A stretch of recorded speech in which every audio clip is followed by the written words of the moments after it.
Bertemu kembali, Sabah peruntuk hampir 5 juta ringgit untuk pelaksanaan program pembangunan wanita. Radwin teruskan dengan perinciannya.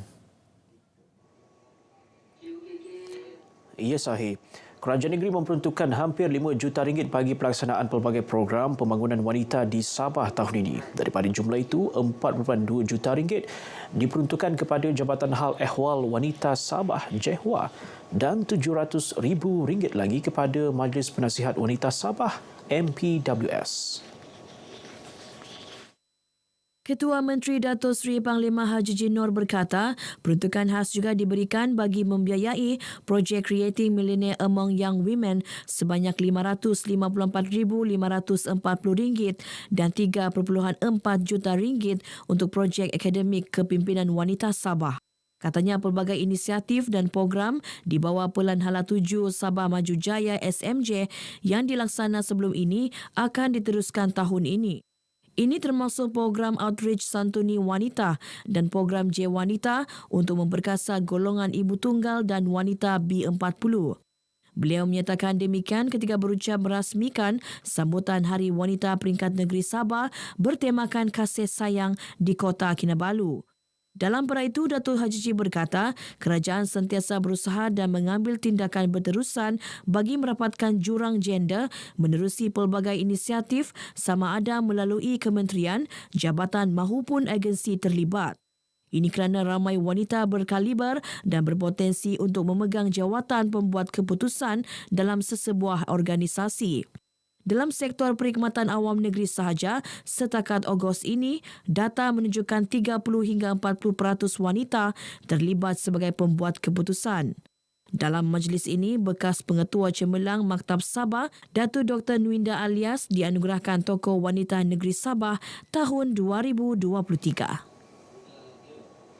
Sejumlah RM192,800 dana berjaya dikumpul menerusi Majlis Makan Malam Amal dan penyampaian anugerah Miss World Malaysia 2023 yang berlangsung di Kota Kinabalu.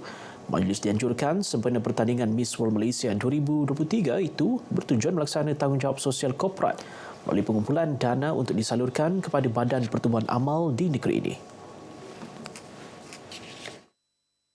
Daripada jumlah itu, RM100,000 disalurkan kepada Yayasan Nur Jauhar dan Persatuan Thalassemia Sabah, manakala RM92,800 disalurkan kepada Persatuan Perkhidmatan Paliatif Kota Kinabalu. Majlis turut menyaksikan Miss World 2022, Carolina Belauska menyampaikan sumbangan berupa komputer tablet kepada 8 kanak-kanak yang mengidap penyakit leukemia dan kanser. Turut disampaikan anugerah kemanusiaan kepada Miss World Malaysia 2018, Larissa Ping, dan anugerah pencapaian cemerlang individu kepada Miss World Malaysia 2008, Dr. Suwinci. Terdahulu bercakap dalam sidang media, Miss World Malaysia 2023, Syarok Roshi berkata, gelaran yang dianugerahkan kepadanya akan dimanfaat untuk mencapai matlamatnya bagi meningkatkan kesedaran penjagaan kesihatan mental dan pencegahan bunuh diri, terutama melibatkan golongan muda. Saya akan lebihkan lagi advokasi saya sebagai pencegahan bunuh diri dalam among teenagers di Malaysia, sebab ini adalah satu isu yang penting yang negara kita sedang menghadapi kan. So Sarup nak lebihkan lagi lah usaha Sarup. Penganjuran karnival yang mengetengahkan kepelbagaian makanan di negeri ini mampu menjadi daya tarikan pelancong dalam dan luar negeri. Ia sekaligus dapat mempromosi warisan serta budaya tempatan dan dalam masa sama merancarkan ekonomi pelancongan negara. Ahli Parlimen Sandakan Vivian Wong Shije berkata melalui penganjuran karnival sedemikian juga, masyarakat dunia lebih mengenali dan memahami elemen perpaduan rakyat berbilang kaum yang merentasi semua aspek. Vivian berucap demikian ketika merasmikan karnival makanan di Sejati Walk Sandakan. Program yang memberi peluang dan ruang bagi usahawan tempatan menjana pendapatan ini berlangsung selama 3 hari dan diisi dengan pelbagai aktiviti antaranya jualan dan persembahan kebudayaan. Kesedaran mengenai pembangunan lestari berteraskan dimensi ekonomi, sosial dan alam sekitar kian meningkat tidak kira di peringkat global, kebangsaan maupun negeri.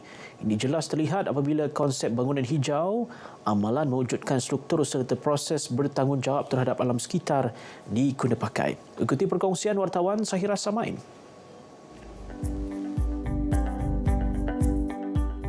Malaysia telah menerapkan kriteria projek pembangunan berteraskan konsep hijau sejak Ogos 2008 apabila Majlis Persatuan Arkitek Malaysia meluluskan pembentukan jawatan kuasa kemampanan terutama bagi menetapkan Indeks Bangunan Hijau GBI. Di peringkat Sabah, GBI belum dilaksana sepenuhnya, namun projek pembangunan dipastikan mengaplikasi konsep kelestarian iaitu kecekapan penggunaan tenaga, air dan bahan.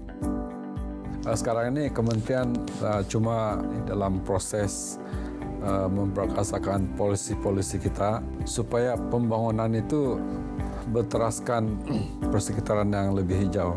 So ini yang kita mau semua. Dan kita juga menggalakkan supaya pembangunan-pembangunan yang baru kalau boleh dia ada rain harvesting ataupun supaya tidak terlalu bergantung dengan tenaga dan juga air yang berlebihan. Bagi memastikan pembangunan hijau dilaksana secara meluas, semua pemaju dan pihak berkuasa tempatan PBT diarah mengaplikasi GBI dalam reka bentuk binaan. Selaras polisi ditetapkan kerajaan untuk pemaju memenuhi minimum 10% kawasan lapang bagi mewujudkan persekitaran kondusif. I still hope that kita punya usaha ini akan dipertingkatkan dengan kerjasama semua agensi-agensi kerajaan ataupun non-governmental organisation maupun rakyat jelata yang di sana supaya kita semua mengenal ataupun mengikuti program-program yang khususnya mengarahkan ke idea untuk green technology semua ini. Because sekarang ini suhu makin panas, tapi juga ada ozon pengurangan ataupun pembesaran kawasan yang ozon di udara dan yang boleh memudaratkan kesihatan manusia pada masa akan datang. Di Sabah, dua bangunan menerapkan GBI iaitu Plaza Shell Kota Kinabalu dan Balai Seni Lukis Sabah yang mempunyai ruangan, reka bentuk serta elemen hijau memberi impak keselamatan, keindahan, keselesaan serta mesra pengguna. Pembangunan hijau seumpama mendapat sokongan kukuh Dewan Bandaraya Kota Kinabalu DBKK selaku PBT bertanggungjawab menggerakkan dasar dan agenda berkenaan. Usaha untuk meningkatkan pembangunan lestari ini di BKK mulakan sejak dari peringkat perancangan lagi. Maksudnya sebelum kita merancang sesuatu projek tu ataupun program penghijauan tu, kita sudah memikirkan usaha-usaha dan juga pendekatan-pendekatan ke arah pembangunan lestari. Antara pelbagai usaha di BKK menjayakan pembangunan hijau termasuk melaksana dasar landscape negara, melibatkan penanaman pokok teduhan selain tanaman tutup bumi di jalan utama, perumahan atau kawasan industri. DBKK turut melaksana beberapa projek pembangunan lestari, antaranya Taman Awam Teluk Likas, Taman Awam Ujana Rimba, Taman Poket Lintasan Diasoka, Waterfront Segama Kota Kinabalu dan terkini projek Kebun Komuniti Bandar yang semakin mendapat tempat di hati warga bandaraya. Ikuti siri 2 laporan khas ini esok. Sahira Samain, RTM. Baik, sekian perkembangan berita dari Sabah untuk petang ini. Berita selanjutnya kembali bersama dengan Sahih di Angkasa Putih. Sahih. Baik, Redwin, terima kasih.